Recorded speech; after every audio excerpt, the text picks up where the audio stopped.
Thanks for watching. If you liked this video, make sure to subscribe for more.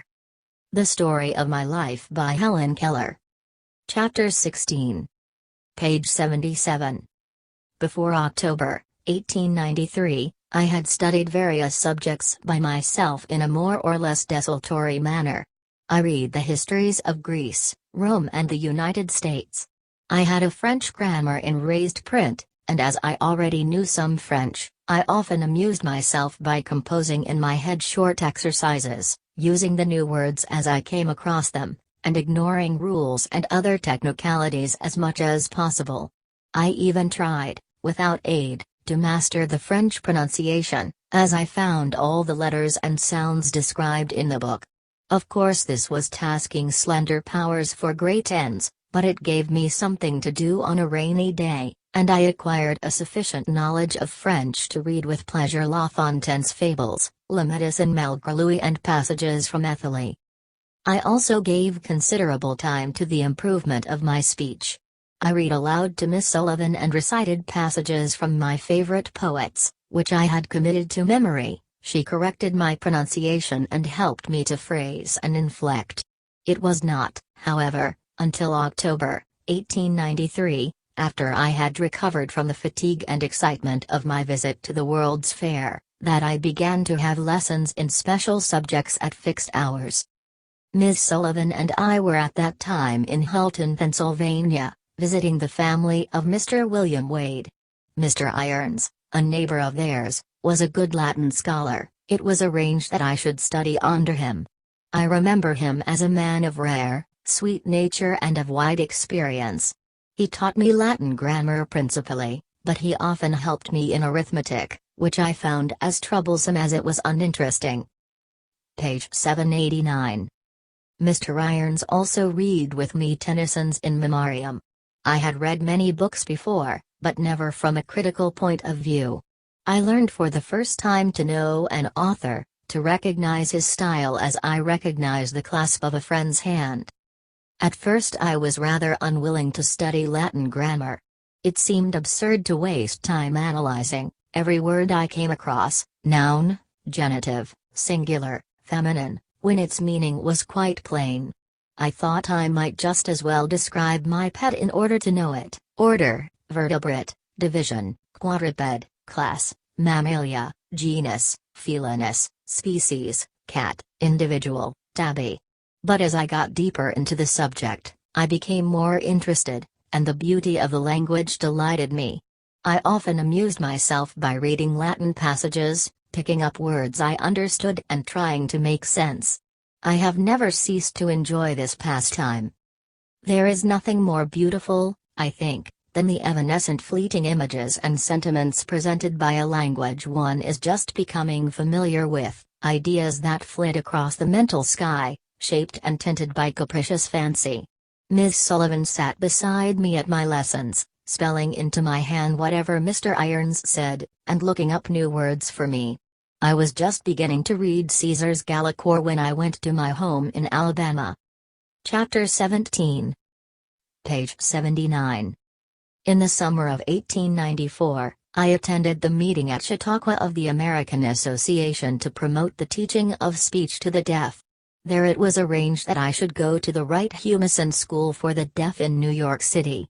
I went there in October 1894, accompanied by Miss Sullivan. This school was chosen especially for the purpose of obtaining the highest advantages in vocal culture and training in lip reading. In addition to my work in these subjects, I studied, during the 2 years I was in the school, arithmetic, physical geography, French and German. Ms. Remy, my German teacher, could use the manual alphabet, and after I had acquired a small vocabulary, we talked together in German whenever we had a chance, and in a few months I could understand almost everything she said. Before the end of the first year I read Wilhelm Tell with the greatest delight. Indeed, I think I made more progress in German than in any of my other studies. I found French much more difficult. I studied it with Madame Olivier, a French lady who did not know the manual alphabet, and who was obliged to give her instruction orally. I could not read her lips easily, so my progress was much slower than in German. I managed, however, to read La Médecine Malgré again. It was very amusing, but I did not like it nearly so well as Wilhelm Tell. Page 80. My progress in lip reading and speech was not what my teachers and I had hoped and expected it would be. It was my ambition to speak like other people, and my teachers believed that this could be accomplished, but, although we worked hard and faithfully, yet we did not quite reach our goal. I suppose we aimed too high, and disappointment was therefore inevitable. I still regarded arithmetic as a system of pitfalls. I hung about the dangerous frontier of guess, avoiding with infinite trouble to myself and others the broad valley of reason. When I was not guessing, I was jumping at conclusions, and this fault, in addition to my dullness, aggravated my difficulties more than was right or necessary. But although these disappointments caused me great depression at times, I pursued my other studies with unflagging interest, especially physical geography. It was a joy to learn the secrets of nature, how, in the picturesque language of the Old Testament, the winds are made to blow from the four corners of the heavens, how the vapors ascend from the ends of the earth, how rivers are cut out among the rocks, and mountains overturned by the roots, and in what ways man may overcome many forces mightier than himself. The 2 years in New York were happy ones, and I look back to them with genuine pleasure. I remember especially the walks we all took together every day in Central Park, the only part of the city that was congenial to me. I never lost a jot of my delight in this great park. I loved to have it described every time I entered it, for it was beautiful in all its aspects, and these aspects were so many that it was beautiful in a different way each day of the 9 months I spent in New York. Page 81. In the spring we made excursions to various places of interest. We sailed on the Hudson River and wandered about on its green banks, of which Bryant loved to sing. I liked the simple, wild grandeur of the Palisades. Among the places I visited were West Point, Tarrytown, the home of Washington Irving, where I walked through Sleepy Hollow. The teachers at the Wright Humason School were always planning how they might give the pupils every advantage that those who here enjoy, how they might make much of few tendencies and passive memories in the cases of the little ones, and lead them out of the cramping circumstances in which their lives were set. Before I left New York, these bright days were darkened by the greatest sorrow that I have ever borne, except the death of my father. Mr. John P. Spaulding, of Boston, died in February, 1896. Only those who knew and loved him best can understand what his friendship meant to me. He, who made everyone happy in a beautiful, unobtrusive way, was most kind and tender to Miss Sullivan and me. So long as we felt his loving presence and knew that he took a watchful interest in our work, fraught with so many difficulties, we could not be discouraged. His going away left a vacancy in our lives that has never been filled. Chapter 18. Page 82. In October, 1896, I entered the Cambridge School for Young Ladies, to be prepared for Radcliffe. When I was a little girl, I visited Wellesley and surprised my friends by the announcement, "Someday I shall go to college, but I shall go to Harvard." When asked why I would not go to Wellesley, I replied that there were only girls there. The thought of going to college took root in my heart and became an earnest desire, which impelled me to enter into competition for a degree with seeing and hearing girls, in the face of the strong opposition of many true and wise friends. When I left New York, the idea had become a fixed purpose, and it was decided that I should go to Cambridge. This was the nearest approach I could get to Harvard and to the fulfillment of my childish declaration. At the Cambridge School, the plan was to have Miss Sullivan attend the classes with me and interpret to me the instruction given.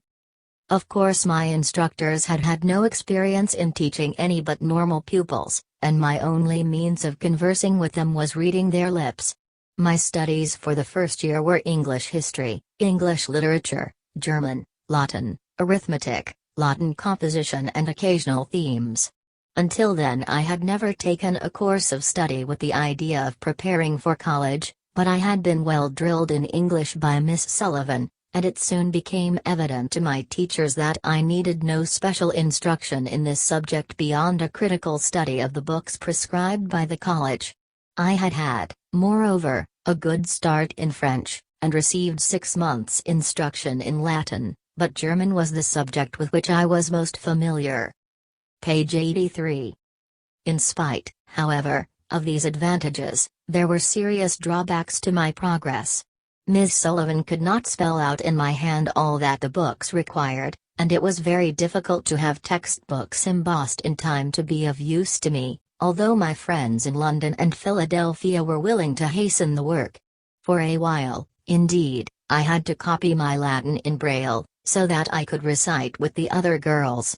My instructors soon became sufficiently familiar with my imperfect speech to answer my questions readily and correct mistakes.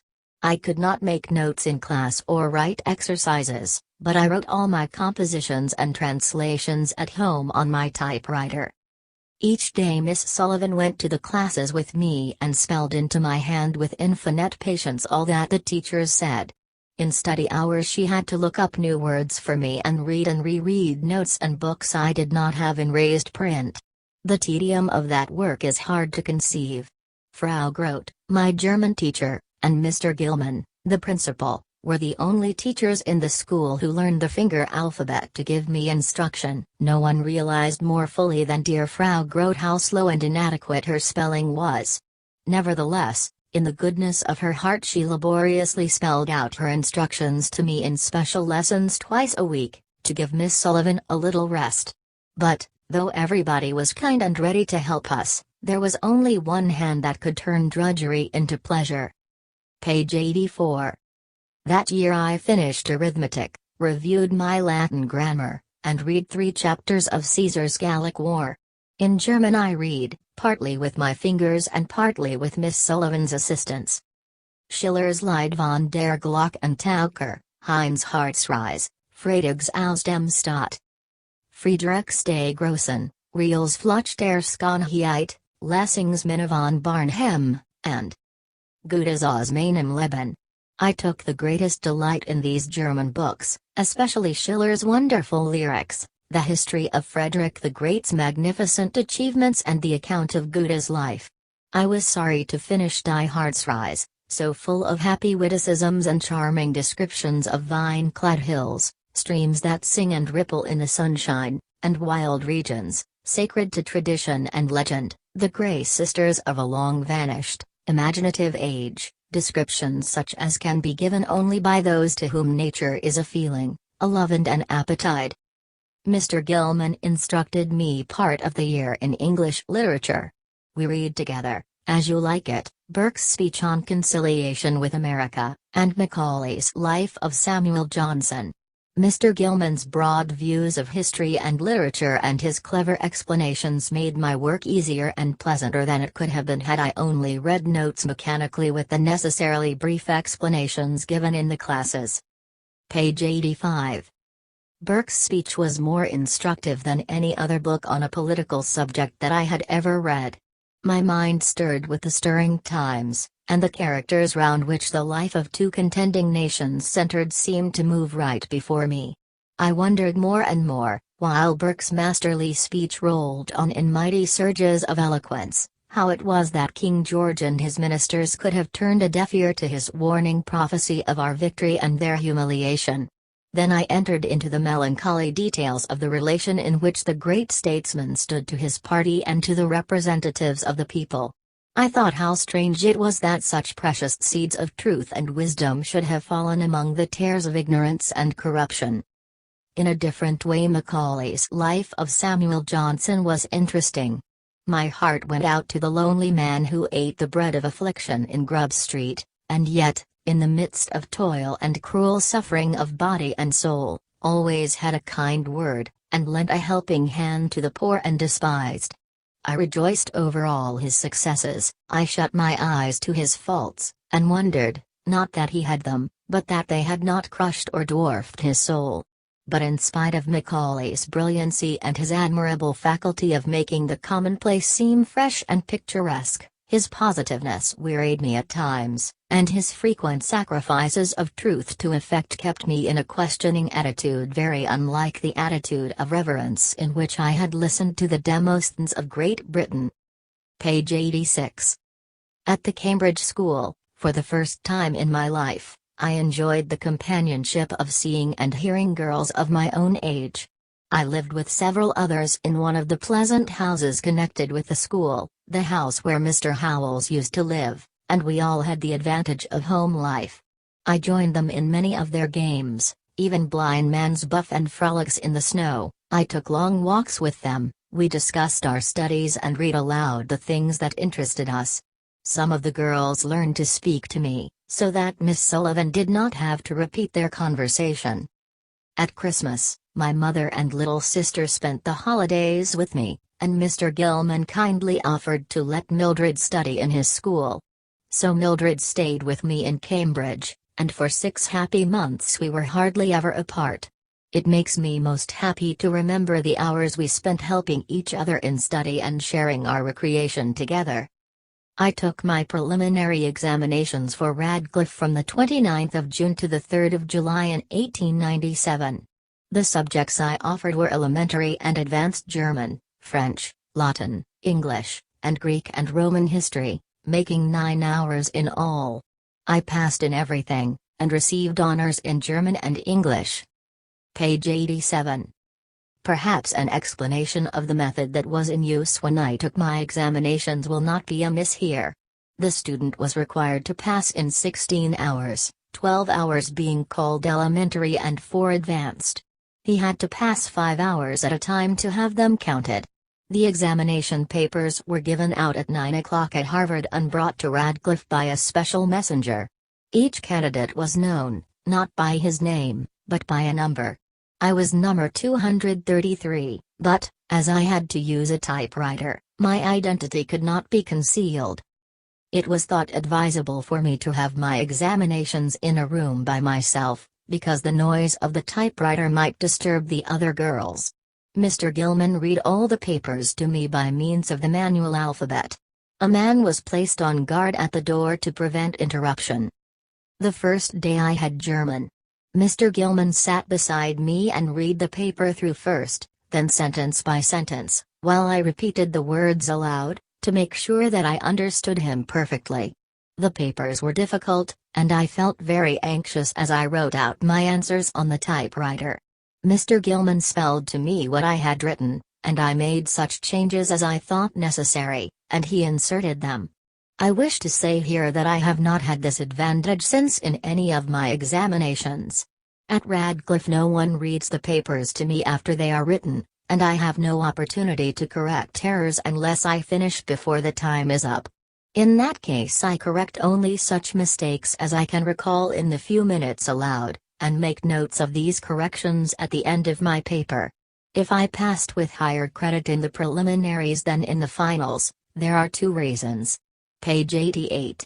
In the finals, no one read my work over to me, and in the preliminaries I offered subjects with some of which I was in a measure familiar before my work in the Cambridge School, for at the beginning of the year I had passed examinations in English, history, French, and German, which Mr. Gilman gave me from previous Harvard papers. Mr. Gilman sent my written work to the examiners with a certificate that I, candidate number 233, had written the papers. All the other preliminary examinations were conducted in the same manner. None of them was so difficult as the first. I remember that the day the Latin paper was brought to us, Professor Schilling came in and informed me I had passed satisfactorily in German. This encouraged me greatly, and I sped on to the end of the ordeal with a light heart and a steady hand. Chapter 19. Page 89. When I began my second year at the Gilman School, I was full of hope and determination to succeed. But during the first few weeks I was confronted with unforeseen difficulties. Mr. Gilman had agreed that that year I should study mathematics principally. I had physics, algebra, geometry, astronomy, Greek and Latin. Unfortunately, many of the books I needed had not been embossed in time for me to begin with the classes, and I lacked important apparatus for some of my studies. The classes I was in were very large, and it was impossible for the teachers to give me special instruction. Ms. Sullivan was obliged to read all the books to me, and interpret for the instructors, and for the first time in 11 years it seemed as if her dear hand would not be equal to the task. It was necessary for me to write algebra and geometry in class and solve problems in physics, and this I could not do until we bought a braille writer, by means of which I could put down the steps and processes of my work. I could not follow with my eyes the geometrical figures drawn on the blackboard, and my only means of getting a clear idea of them was to make them on a cushion with straight and curved wires, which had bent and pointed ends. I had to carry in my mind, as Mr. Keith says in his report, the lettering of the figures, the hypothesis and conclusion, the construction and the process of the proof. In a word, every study had its obstacles. Sometimes I lost all courage and betrayed my feelings in a way I am ashamed to remember, especially as the signs of my trouble were afterwards used against Miss Sullivan, the only person of all the kind friends I had there, who could make the crooked straight and the rough places smooth. Page 90. Little by little, however, my difficulties began to disappear. The embossed books and other apparatus arrived, and I threw myself into the work with renewed confidence. Algebra and geometry were the only studies that continued to defy my efforts to comprehend them. As I have said before, I had no aptitude for mathematics, the different points were not explained to me as fully as I wished. The geometrical diagrams were particularly vexing because I could not see the relation of the different parts to one another, even on the cushion. It was not until Mr. Keith taught me that I had a clear idea of mathematics. I was beginning to overcome these difficulties when an event occurred which changed everything. Just before the books came, Mr. Gilman had begun to remonstrate with Miss Sullivan on the ground that I was working too hard, and in spite of my earnest protestations, he reduced the number of my recitations. At the beginning we had agreed that I should, if necessary, take 5 years to prepare for college, but at the end of the first year the success of my examinations showed Miss Sullivan, Miss Harbaugh, Mr. Gilman's head teacher, and one other, that I could without too much effort complete my preparation in 2 years more. Mr. Gilman at first agreed to this, but when my tasks had become somewhat perplexing, he insisted that I was overworked, and that I should remain at his school 3 years longer. I did not like his plan, for I wished to enter college with my class. Page 91. On the 17th of November I was not very well, and did not go to school. Although Miss Sullivan knew that my indisposition was not serious, yet Mr. Gilman, on hearing of it, declared that I was breaking down and made changes in my studies which would have rendered it impossible for me to take my final examinations with my class. In the end the difference of opinion between Mr. Gilman and Miss Sullivan resulted in my mother's withdrawing my sister Mildred and me from the Cambridge school. After some delay it was arranged that I should continue my studies under a tutor, Mr. Merton S. Keith, of Cambridge. Miss Sullivan and I spent the rest of the winter with our friends, the Chamberlains in Wrentham, 25 miles from Boston. From February to July, 1898, Mr. Keith came out to Wrentham twice a week, and taught me algebra, geometry, Greek and Latin. Miss Sullivan interpreted his instruction.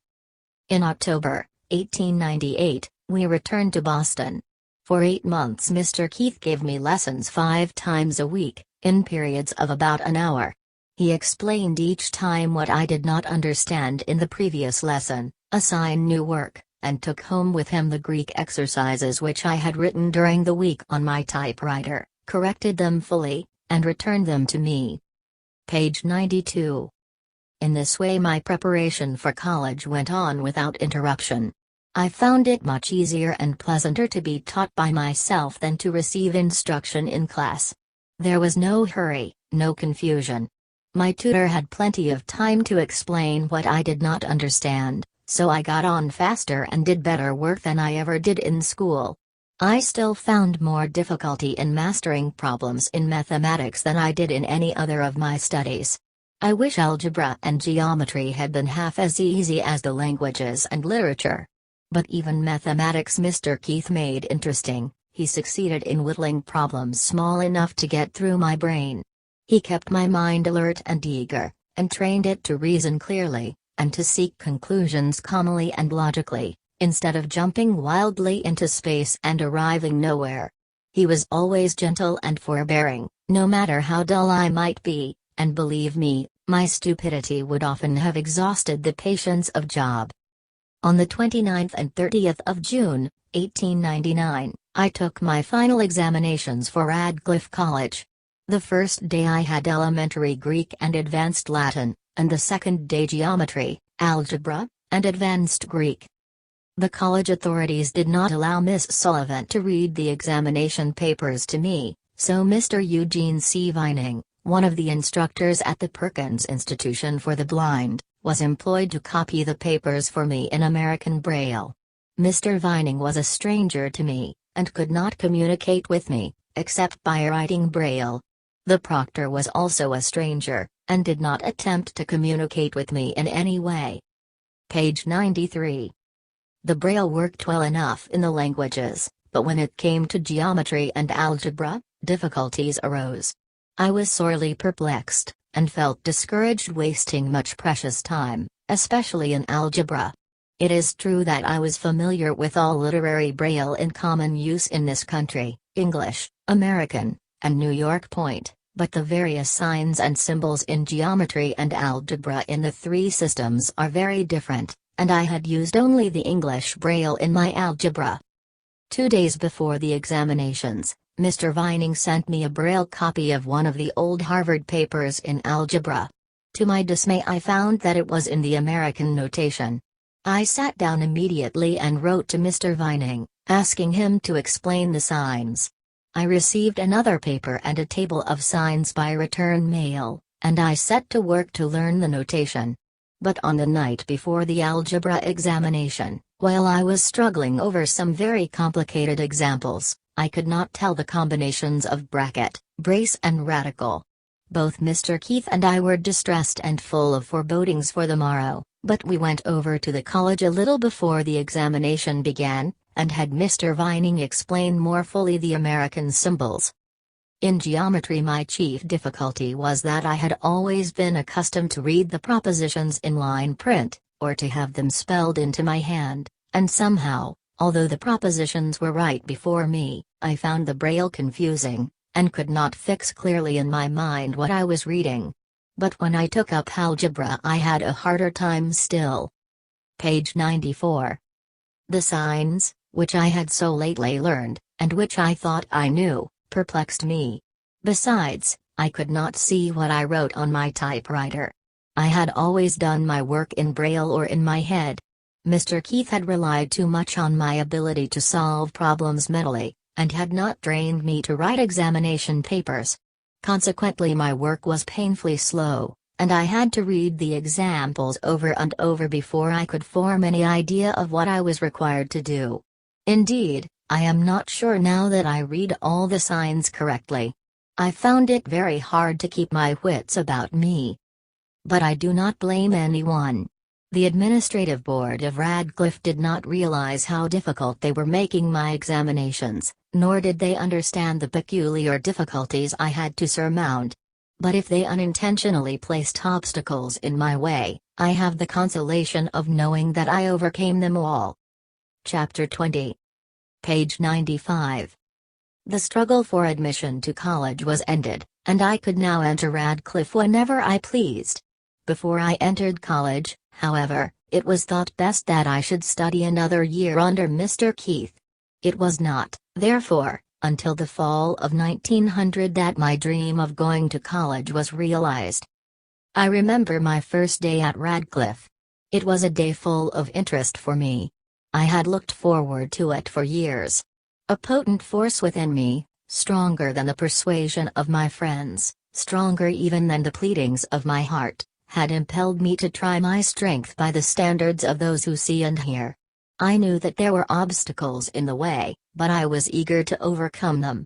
I had taken to heart the words of the wise Roman who said, to be banished from Rome is but to live outside of Rome. Debarred from the great highways of knowledge, I was compelled to make the journey across country by unfrequented roads, that was all, and I knew that in college there were many bypaths where I could touch hands with girls who were thinking, loving and struggling like me. I began my studies with eagerness. Before me I saw a new world opening in beauty and light, and I felt within me the capacity to know all things. In the wonderland of mind I should be as free as another. Its people, scenery, manners, joys, tragedies should be living, tangible interpreters of the real world. The lecture hall seemed filled with the spirit of the great and the wise, and I thought the professors were the embodiment of wisdom. If I have since learned differently, I am not going to tell anybody. Page 96. But I soon discovered that college was not quite the romantic lyceum I had imagined. Many of the dreams that had delighted my young inexperience became beautifully less and faded into the light of common day. Gradually I began to find that there were disadvantages in going to college. The one I felt and still feel most is lack of time. I used to have time to think, to reflect, my mind and I.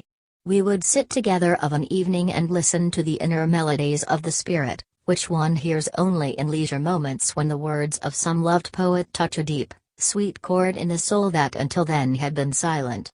But in college there is no time to commune with one's thoughts. One goes to college to learn, it seems, not to think.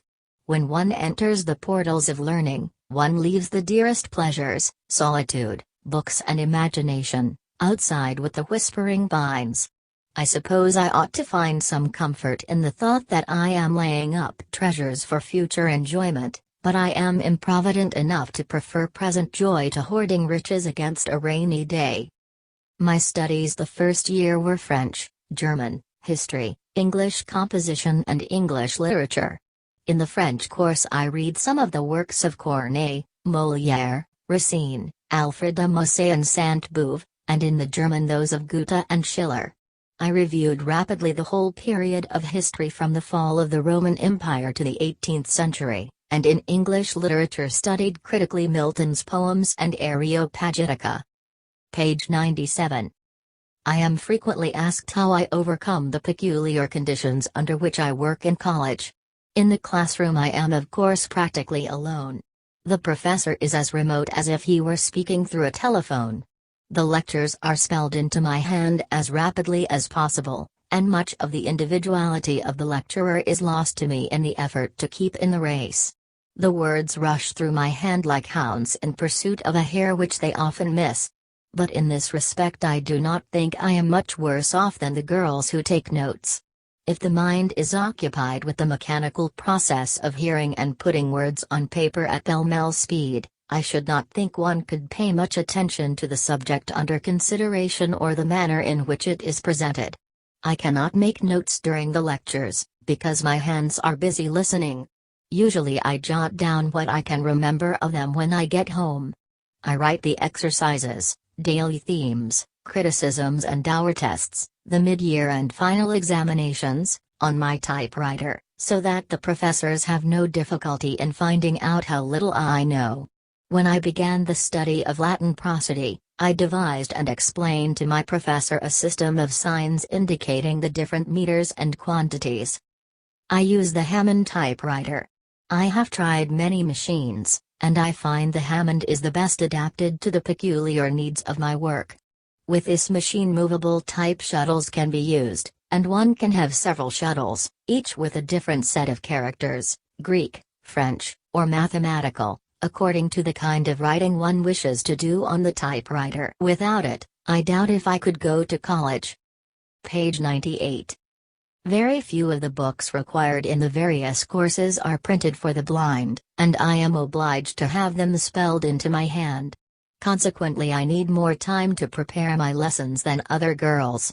The manual part takes longer, and I have perplexities which they have not.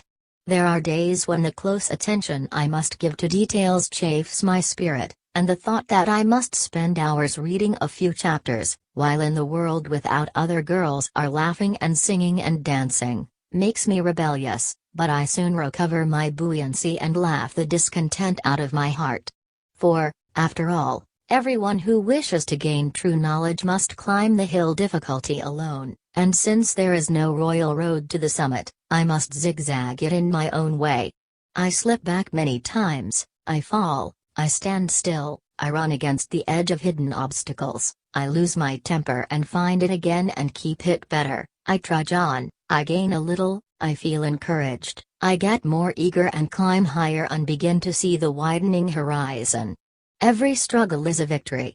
One more effort and I reach the luminous cloud, the blue depths of the sky, the uplands of my desire. I am not always alone, however, in these struggles. Mr. William Wade and Mr. E. Allen, principal of the Pennsylvania Institution for the Instruction of the Blind, get for me many of the books I need in raised print. Their thoughtfulness has been more of a help and encouragement to me than they can ever know.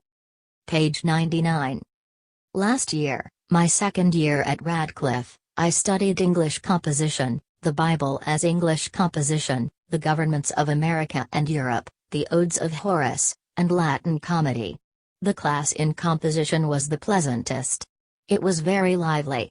The lectures were always interesting, vivacious, witty, for the instructor, Mr. Charles Townsend Copeland, more than anyone else I have had until this year, brings before you literature in all its original freshness and power. For 1 short hour you are permitted to drink in the eternal beauty of the old masters without needless interpretation or exposition. You revel in their fine thoughts. You enjoy with all your soul the sweet thunder of the Old Testament, forgetting the existence of Jawa and Elohim, and you go home feeling that you have had a glimpse of that perfection in which spirit and form dwell in immortal harmony, truth and beauty bearing a new growth on the ancient stem of time. This year is the happiest because I am studying subjects that especially interest me, economics, Elizabethan literature, Shakespeare under Professor George L. Kittredge, and the history of philosophy under Professor Josiah Royce. Through philosophy one enters with sympathy of comprehension into the traditions of remote ages and other modes of thought, which erewhile seemed alien and without reason. Page 100. But college is not the universal Athens I thought it was. There one does not meet the great and the wise face to face, one does not even feel their living touch. They are there, it is true, but they seem mummified. We must extract them from the crannied wall of learning and dissect and analyze them before we can be sure that we have a Milton or an Isaiah, and not merely a clever imitation. Many scholars forget, it seems to me, that our enjoyment of the great works of literature depends more upon the depth of our sympathy than upon our understanding. The trouble is that very few of their laborious explanations stick in the memory. The mind drops them as a branch drops its overripe fruit.